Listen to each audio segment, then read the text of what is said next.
Ideas con valor. Libertópolis presenta a Estuardo Rodríguez Astur y en Geópolis.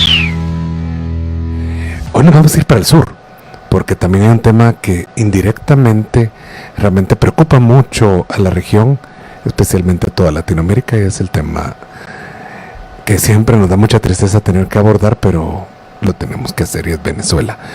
Esta vez el capítulo tiene que ver con la ayuda humanitaria y con los esfuerzos para poder ingresar esta ayuda humanitaria a las miles, tal vez yo creo que ya son cientos de miles de personas que están padeciendo hambruna por, ustedes ya saben, por lo que está pasando en Venezuela.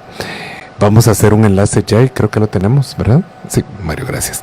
Tenemos a Eneas Villón desde Argentina. Lo que ya no me dijiste si estás en Rosario, en Mendoza o en Buenos Aires. Buenas tardes, Eneas, ¿cómo estás?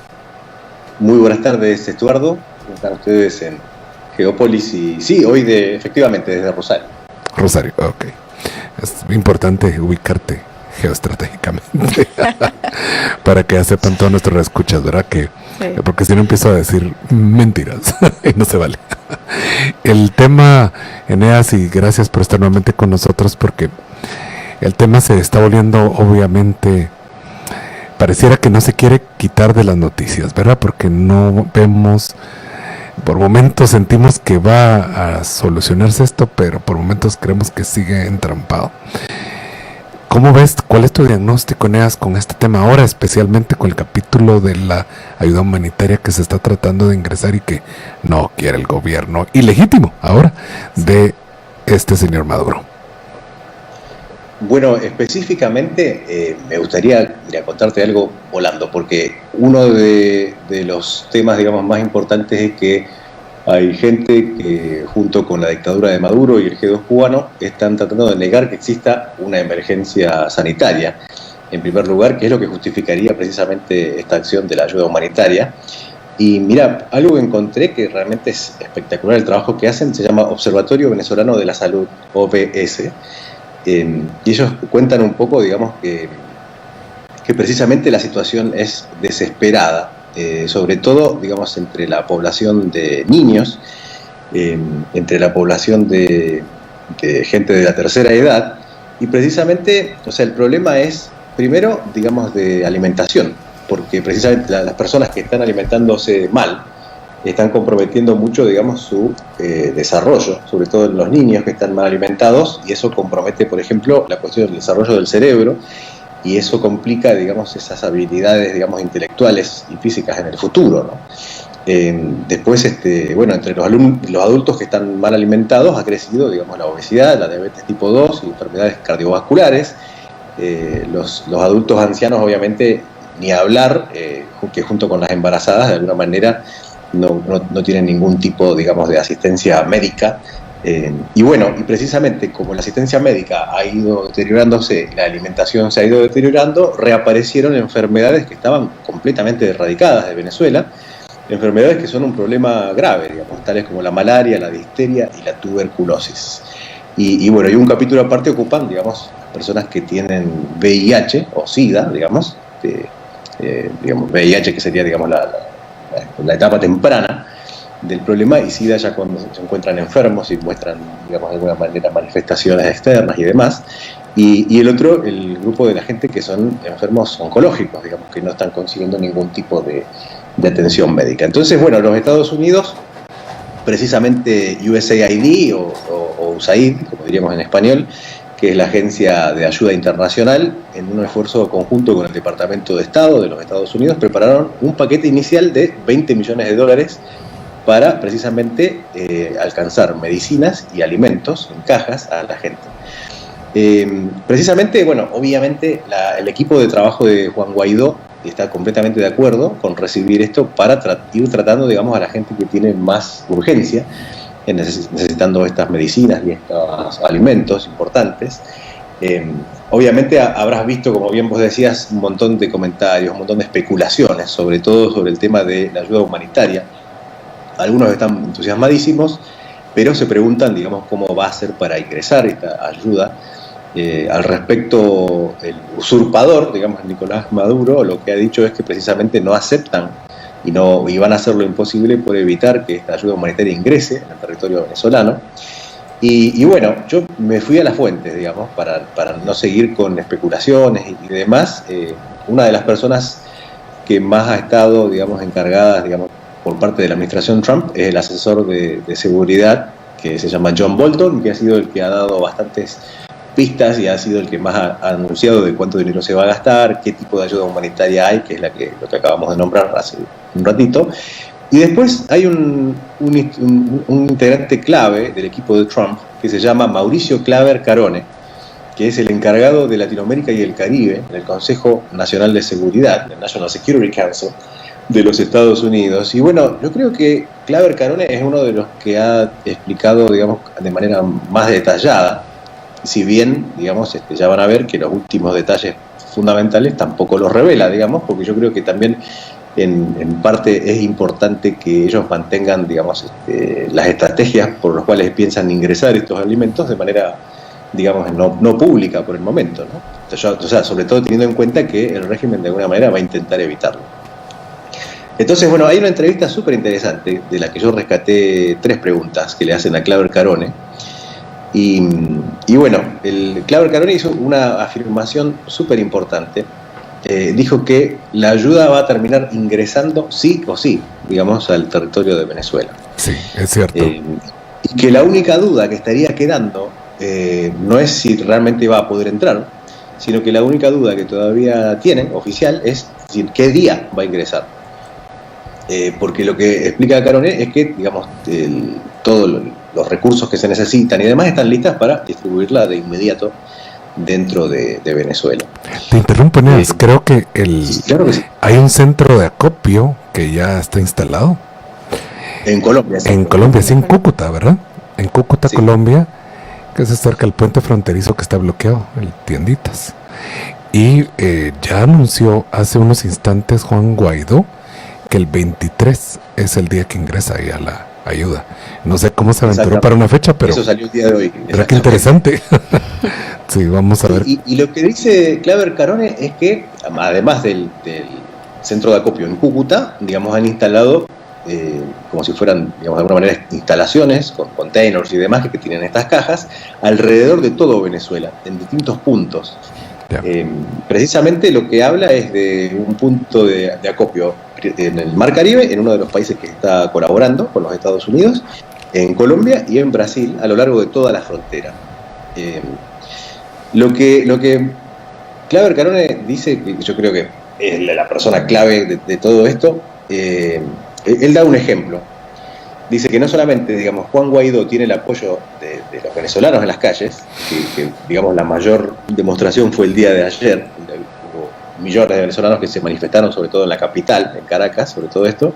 Y Claver Carone lo que dice es que cuando usted tiene, esto te lo leo para no citarlo mal, ¿no? Dice, cuando usted tiene a 30 personas bloqueando el ingreso de la comida y las medicinas, que necesitan 30 millones de personas, bueno, usted está peleando una pelea perdida.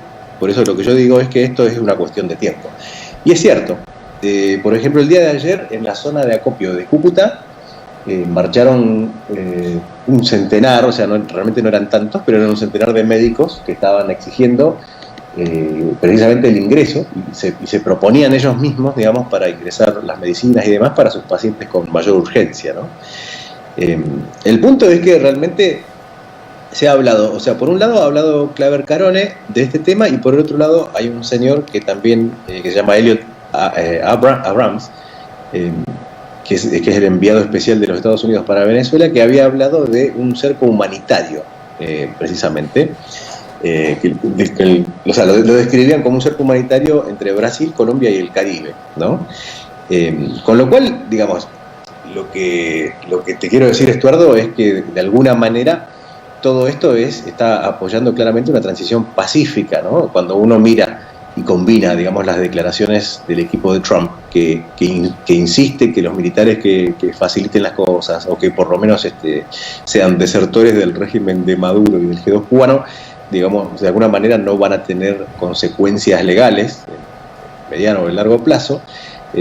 Precisamente es como que acá se pueden interpretar dos cosas muy claras. En primer lugar, bueno, obviamente esta estrategia, digamos, de la ayuda humanitaria es súper importante para el futuro de Venezuela. Hay gente que realmente tiene los días contados para seguir vivo, realmente, y que esto ocurra mañana, pasado el 23 o el 24 de febrero, digamos, les hace una diferencia.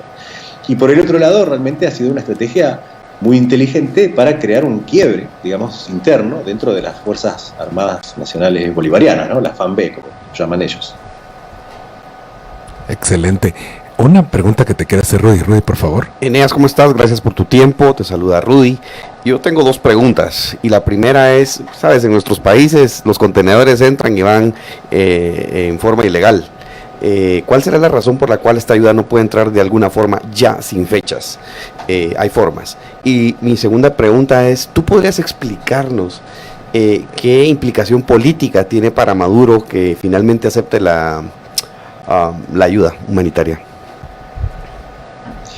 Bueno, digamos, Maduro lo que hace es negar, digamos, la necesidad de esta ayuda. Cuando uno ingresa y al Observatorio Venezolano de Salud y ve, digamos, la cantidad de años que realmente el observatorio está denunciando que el sistema sanitario de Venezuela está completamente destruido, que el sistema sanitario no puede, digamos, ni siquiera satisfacer las mínimas necesidades de alimentación y al mismo tiempo de salud de la población, uno entiende, digamos, que esto realmente no ha sido un sistema que ha fracasado por malas decisiones, sino que básicamente se lo ha desfinanciado completamente y se lo dejó caer. No es que lo hayan administrado mal, realmente, sino que técnicamente lo dejaron para que la gente quede políticamente, digamos, a merced de la dictadura de Maduro. Porque específicamente hay muy pocas personas que han recibido, digamos, atención médica precaria, pero atención médica al fin, y precisamente fueron los que en su momento optaron por utilizar lo que se llamó el carnet de la patria. El que no tenía el carnet de la patria, técnicamente no recibía, digamos, atención médica.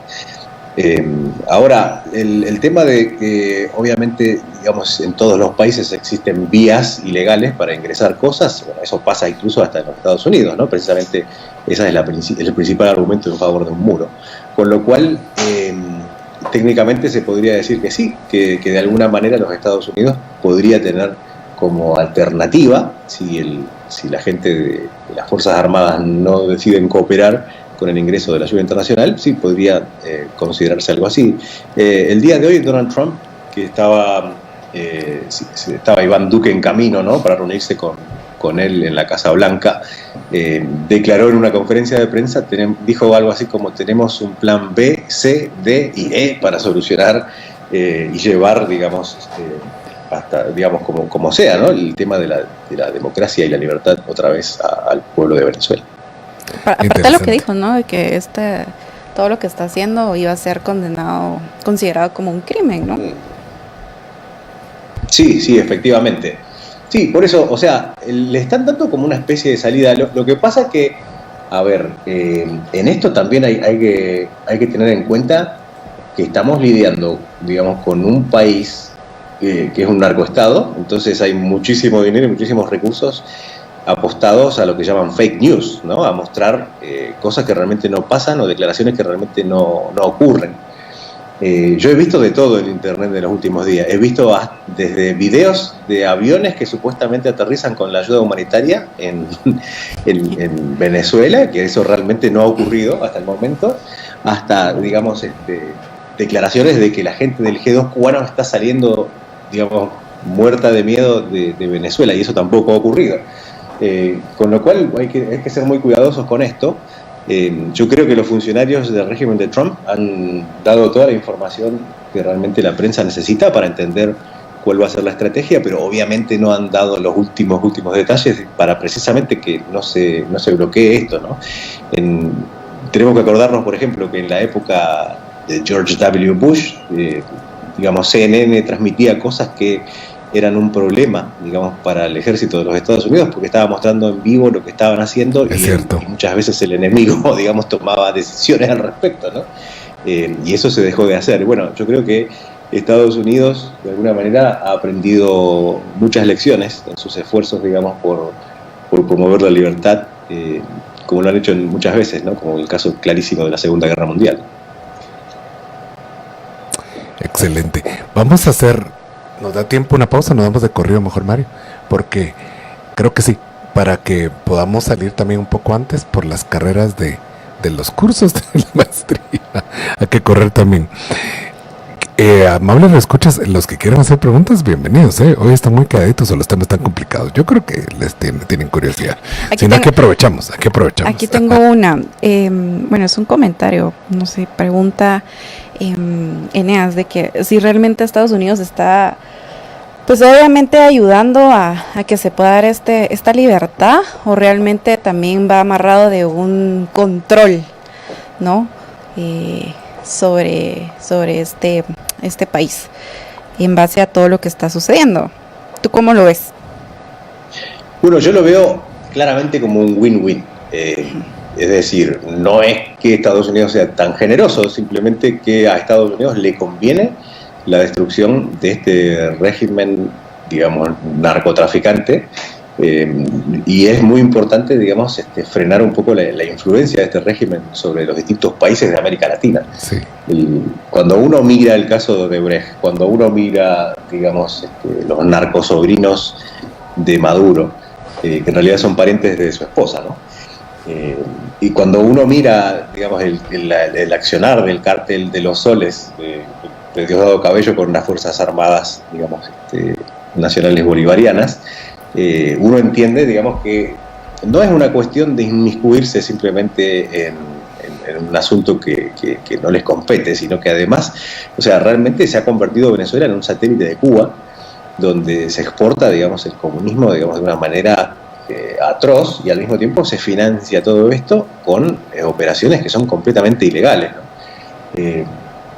Y encima, bueno, las relaciones exteriores de Venezuela hoy en día están protagonizadas por países que son sumamente peligrosos. El caso de Rusia, el caso de China, el caso de Irán, ¿no? Y la gente de Hezbollah operando en Venezuela. Las últimas semanas se ha visto el ELN de Colombia operando, digamos, dentro del territorio nacional venezolano. Con lo cual, yo creo que los Estados Unidos, o sea, por un lado, ganan desde el punto de vista que neutralizan un lugar que realmente se ha complicado muchísimo, convirtiéndose de alguna manera en un imperio, digamos, de las bandas criminales y las mafias del mundo. Uh-huh. Y por el otro lado, bueno, obviamente está el tema de la población venezolana que está de rehén, ¿no? Porque los verdaderos rehenes son la sociedad civil venezolana, que muere de hambre, que muere de enfermedades crónicas. O sea, hoy en día no te puedes ni resfriar en Venezuela, ¿verdad? Porque no, la pregunta es de dónde saco los antibióticos, incluso teniendo el dinero para pagarlo. Sí, aquí hay una pregunta, Eneas, que hace el general. Qué linda esta dinámica, porque también nuestros invitados colaboran entre ellos. Dice, con este escenario tan caótico, ¿continúa el flujo de petróleo de Venezuela a Estados Unidos? Eso no estoy informado, yo creo que sí. ¿Verdad? Pero el problema es que la factura creo que se la están pagando ahora a Guaidó. así me enteré, ¿verdad? O sea, pero sigue llegando. Es que no sé si aquí incluye el tema de futuros, ¿verdad? No estoy seguro de eso, yo creo que eso solo tiene que ver con los precios, pero la distribución de petróleo, o sea, el envío de petróleo de Venezuela a Estados Unidos. Exacto, el comercio entre los Estados Unidos y Venezuela se hace a través de la empresa Citgo. Efectivamente, Citgo informó a sus accionistas, digamos, que las compras directas que se hacían fueron totalmente detenidas, al 100%. Esta es la primera vez que ocurre eso. Ahora, digamos, el nuevo directorio de PDVSA, que opera ya, a través de Citgo en los Estados Unidos, está siendo, digamos, reemplazado por la Asamblea Nacional, es decir, por la gente presidida por Juan Guaidó. Y específicamente los Estados Unidos ha propuesto un mecanismo para que el pago de este petróleo que se compre lo reciban, digamos, la gente de la Asamblea Nacional en cuentas separadas, digamos, bancarias separadas. Esos son los cambios más importantes. Con lo cual la respuesta es no se ha frenado el flujo, digamos, de petróleo. Lo que cambia efectivamente, como bien vos dijiste, Estuardo, es que ahora se les paga a la Asamblea Nacional y no directamente a PDVSA. De hecho, hoy me llegó un informe de que el equipo de la Asamblea Nacional había contratado a un experto, digamos, para PDVSA, que realmente es una persona respetable, ¿no?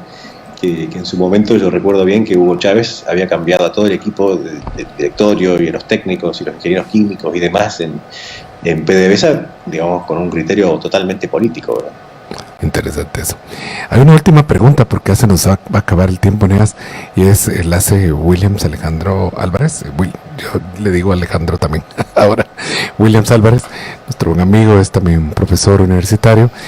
Dice, si Rusia, China, Irán y Turquía quieren mantener al régimen de Maduro, ¿por qué no le dan ellos la ayuda humanitaria, verdad? Interesante punto, ¿verdad?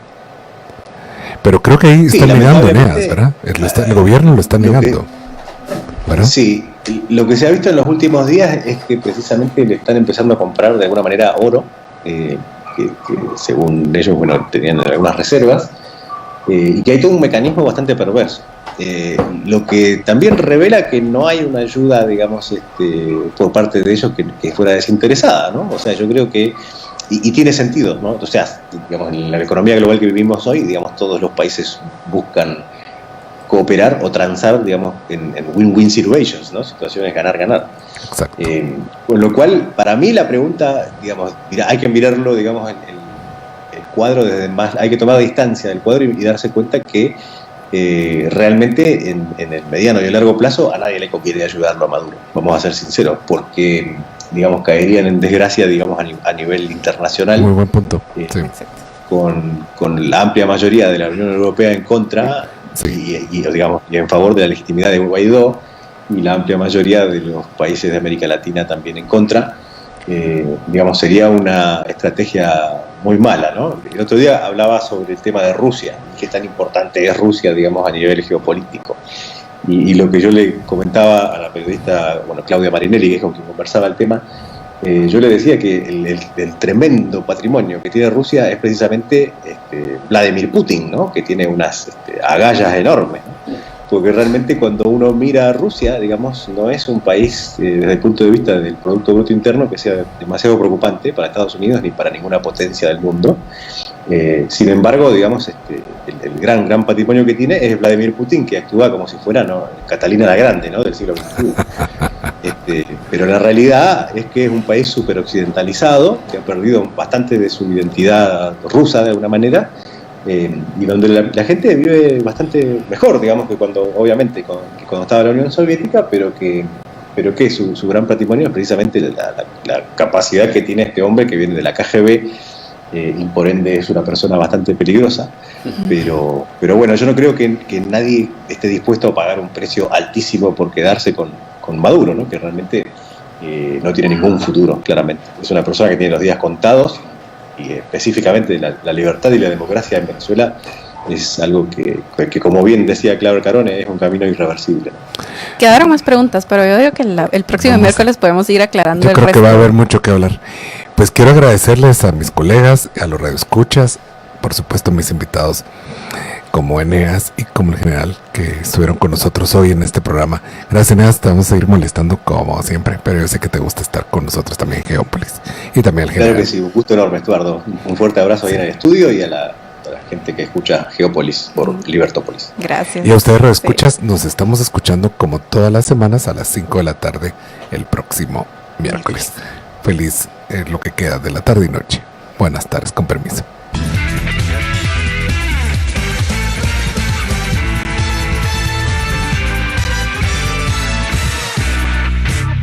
Libertópolis.com